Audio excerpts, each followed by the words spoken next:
Nakita mo yung... Kaya, kailangan na kasi magpalit ni sir ng sasakyan eh. Yung lubid eh. Oh, ilubid yan, ilubid yan.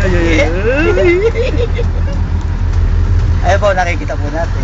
Nakikita nyo po, samantalang po, sa yan oras po na ang ito. sasakyan ni Brother Tony sa Cabanyo. Yan. Ganyan po kami mag-escort.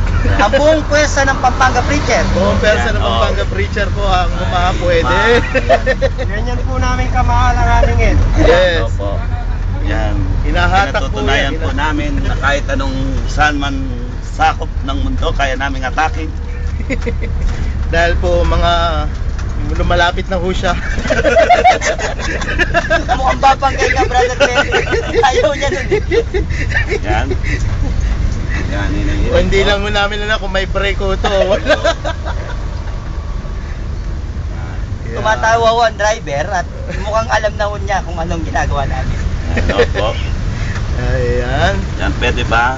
Pwede pa ho. Mahirap palang hatakin. Mayo Sige. YouTube. Diyan na tayo dumaan. Kami po ay kumakanan na rito. Oh, doon na tayo pumasok. Kami na ho, ano. Oops, hinila po bigla. Oops. Yes. Pumasok. Pumasok. Hindi. Atras! Tulak, atras. Hindi mo maitutulak. Atras natin. Ia-atras ho yung coach.